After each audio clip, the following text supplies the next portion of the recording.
Hi అండి, అందరికీ నమస్కారం. Welcome back to my channel. ఈరోజు ఈ వీడియోలో నేను వట్టి వేర్లు ఎట్లా నేను క్రాప్ లాగా పెట్టుకుంటున్నాను అనేది క్లియర్గా ఎక్స్ప్లెయిన్ చేస్తున్నానండి. న్యాచురల్ ఫార్మింగ్ చేసే వాళ్ళకి, టెర్రస్ గార్డెనింగ్ చేసే వాళ్ళకి ఈ వీడియో హెల్ప్ఫుల్ అవ్వచ్చు.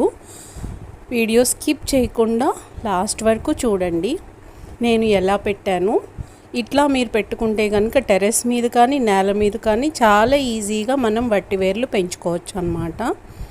వట్టివేర్లు యూజెస్, మనకి వట్టివేర్లు నీటిలో ఉన్న మలినాలన్నిటిని అబ్జార్బ్ చేసుకుని మనకి మంచి నీరుని న్యాచురల్గా ప్యూరిఫై చేస్తుందన్నమాట. అంతేకాకుండా మంచి నీటిని మన బాడీలోకి చక్కగా చల్లగా ఉండి ఆరోగ్యాన్ని ఇచ్చేలాగా చేస్తుంది. ఇంతే కాకుండా వట్టివేరుని చాలా హెర్బల్ ప్రోడక్ట్స్లో యూజ్ చేస్తారు. Bath powder, shampoo, hair oil, ఇంకా కొన్ని క్రీమ్స్లో కూడా. ఇప్పుడు నేను వట్టివేరు ప్రొడక్షన్ క్రాప్ ఎలా పెడుతున్నాను అనేది మీకు నేను ఎక్స్ప్లెయిన్ చేస్తానండి. దానికంటే ముందు ఇక్కడ నేను బ్లాక్ టర్మరిక్ అప్డేట్స్ ఇస్తున్నానండి. నల్ల పసుపు దుంపల్ని పెట్టాను కదా, ఆ మొక్కలు ఇట్లా గ్రో అయినాయండి. నేను పెట్టి ఆల్మోస్ట్ 1 మంత్ అవుతోంది. 1 మంత్ ఆర్ 20 డేస్ అన్నమాట. సో ఇంత గ్రో అయినాయండి, చాలా చక్కగా వచ్చినాయి. దీనికి కూడా మంచి సాయిల్ కావాలి, హ్యూమస్ సాయిల్. సో ఇప్పుడు నేను వట్టి వేర్లని ఎట్లా నేను క్రాప్ లాగా పెట్టుకున్నాను, నేల మీద అయితే పెట్టలేదండి, ఇట్లా సంచుల్లో పెట్టుకున్నాను అనమాట.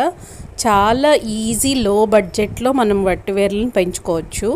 ఈ వట్టివేర్ కాస్ట్ కూడా చాలా తక్కువ అండి, plant cost I mean. And ఒక్కొక్క మొక్క వచ్చేసి మనకి 15 రూపీస్కి వచ్చిందనమాట.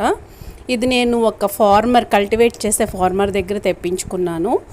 దీనికి మట్టి ఎలా ప్రిపేర్ చేసుకుంటున్నానో చూపిస్తున్నా అండి. ఫస్ట్ మామూలు సాయిల్ మట్టి, దాంట్లో cocopeat, vermi compost and Gandra ఇసుక అంటాం మేము, కన్స్ట్రక్షన్కి వాడతారు కదా ఆ ఇసుక అన్నమాట. సో ఇవన్నిటిని ఒక లేయర్గా వేసి ఒక దానిపైన ఒకటి ఇట్లా మిక్స్ చేస్తున్నాం అన్నమాట. ఇట్లా మిక్స్ చేసిన తర్వాత దీన్ని నేను బ్యాగ్స్లోకి, బియ్యం సంచులు ఉంటాయి కదండి, ఆ బియ్యం సంచుల్లోకి ఎత్తుకుంటున్నాము. ఈచ్ సంచి కాస్ట్ ఎంత పడింది అంటే నాకు 50 సంచులు తెప్పించుకున్నా అండి. 50 సంచులు వచ్చేసి 6 రూపీస్ పడినాయా, అంతే. సో ఇట్లా నేను సంచులు తెప్పించుకున్నాను. వర్మి కంపోస్ట్ ఒక 100 kgs అండ్ కోకోపీట్ కూడా ఒక 100 kgs తెప్పించుకున్నాను అనమాట. కోకోపీట్ వచ్చి నేను కంపెనీ దగ్గరే తెప్పించుకున్నా అండి, కేజీ 5 రూపీస్ పడింది. ఇట్లా మిక్స్ చేసుకున్నాక ఈ సంచుల్లో నింపేసుకున్నామన్నమాట. ఈ సంచుల్లో నింపేసుకున్న తర్వాత వట్టివేర్లు నేను ఒక ఫార్మర్స్ గ్రూప్లో నుంచి తెప్పించుకున్నాను. ఈచ్ ప్లాంట్ కాస్ట్ 15 రూపీస్ పడింది. నేను 50 ప్లాంట్స్ తెప్పించుకున్నాను అనమాట. ఇట్లా నేను సంచుల్లో నింపేసుకున్నాక మొక్కల్ని టాప్ లేయర్లో పెట్టేసుకున్నానండి. ఎందుకు ఇలా అంటే వట్టి వేరు కావాలండి మనకి. మొక్క ప్లాంట్ ఫ్రూట్స్ కాదు, లీవ్స్ కాదు, ఫ్లవర్స్ కూడా కాదు, వేరు ఇంపార్టెంట్. కాబట్టి ఇది భూమిలోకి పెడితే ఆ వేరు మొత్తం తవ్వేటప్పటికి భూమిని వేరు స్పాయిల్ అయిపోతుంది, డ్యామేజ్ అయిపోతుంది. ఇలా మనం సంచుల్లో పెట్టుకున్నట్టయితే కనుక వేరు కిందకి వెళ్తుంది. మనకి ఇది క్రాప్ 9 months క్రాప్ అండి. కంప్లీట్ అయిపోయిన తర్వాత ఇట్లా మనం కట్ చేసేసి సపరేట్ చేసి వేర్లను తీసేసుకోవచ్చు అన్నమాట ఈజీగా. సో దానికోసం మనకి వేర్లు ఇంపార్టెంట్ కాబట్టి, భూమిలో తవ్వాల్సిన అవసరం లేదు కాబట్టి ఇట్లా మనం పెట్టుకుంటున్నాం అన్నమాట. ఈ వట్టి వేర్ల యొక్క అప్డేట్స్ కూడా నేను ఎప్పటికప్పుడు మీకు ఇస్తూనే ఉంటానండి. అయితే ఒక్క చిన్న నెగ్లిజెన్స్ ఏంటి అంటే ఇది తెచ్చి ఆల్మోస్ట్ ఒక 5 days అయ్యింది. 5 days దీన్ని గోన్ సంచులో పెట్టి తడిపి అట్లా జాగ్రత్తగా కేర్ తీసుకుని సంచులు ఇవన్నీ దొరకడం కష్టమైందనమాట. దానికోసం వెయిట్ చేయడం వల్ల లేట్ అయింది, లేకపోతే ఇంకా ఫ్రెష్గా ఉండేటివి మొక్కలు. చూద్దామండి. ఇప్పుడు నేను ఫస్ట్ టైం కదా ఈ ఇయర్ వట్టివేర్ క్రాప్ని ఇంట్రడ్యూస్ చేస్తున్నాను. ముఖ్యంగా నేను షాంపూ, బాత్ పౌడర్స్ వీటిని తయారు చేసుకుంటాను కాబట్టి వీటికి యూజ్ అవుతుంది.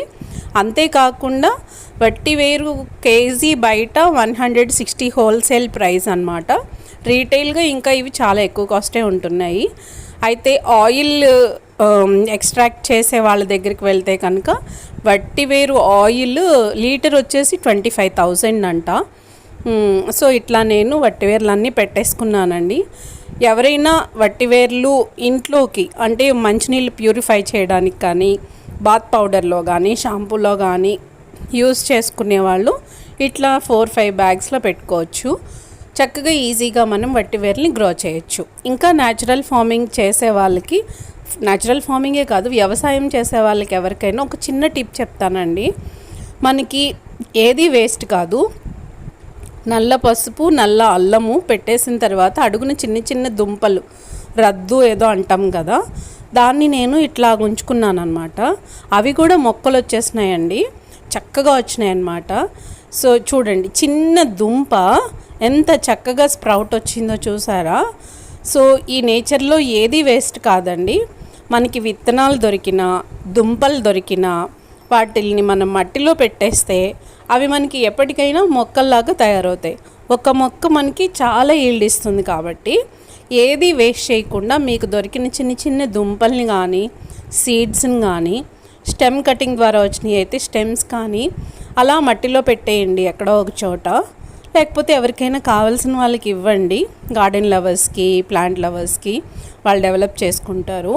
సో ఇట్లా ఏది వేస్ట్ చేయకుండా మనము వ్యవసాయం న్యాచురల్గా కానీ కెమికల్గా కానీ చేసుకుంటే రైతు పరిస్థితి అనేది ఆర్థికంగా చాలా బాగుంటుంది అని నేను బిలీవ్ చేస్తాను. సో మనకి రైతులు వెనుకబడున్నారు, రైతులు ఫైనాన్షియల్గా వీక్ ఉంటారు, అట్లా కాదండి. మనం సెలెక్ట్ చేసుకునే క్రాప్స్ ఏటికైతే మార్కెటింగ్ వాల్యూ ఉంటుందో, మెడిసినల్ వాల్యూ, న్యూట్రిషనల్ వాల్యూ, వాటిని సెలెక్ట్ చేసుకుని గ్రో చేసుకోవడం. అలాగే ఇట్లా వేస్ట్ కాకుండా ప్రతి దాన్ని కూడా మనం యూజ్ చేసుకోవడం. ఇంకా ఇన్నోవేటివ్ ప్లాన్స్ తోటి, దాన్ని కొంచెం మోడర్న్ టెక్నిక్స్ తోటి డెవలప్ చేసుకుంటూ వెళ్తే కనుక ఫార్మర్ ఎప్పుడు ఫైనాన్షియల్గా వీక్ అవ్వడండి. ఇది నేను స్ట్రాంగ్గా బిలీవ్ చేస్తాను. అది ప్రూవ్ చేయడానికి నేను న్యాచురల్ ఫార్మింగ్ స్టార్ట్ చేశాను అని కాదు, హెల్త్ పరంగా కూడా స్టార్ట్ చేసా. ఫస్ట్ హెల్త్ పరంగా, నెక్స్ట్ ఫైనాన్షియల్గా ఫార్మర్ వీక్ ఉండొద్దు అనేది ఎక్స్ప్లెయిన్ చేద్దామని. ఈ వీడియో మీకు నచ్చితే కనుక లైక్ చేయండి, షేర్ చేయండి, and please do subscribe my channel. Thank you for watching friends. God bless you all. Love the nature and nature loves you.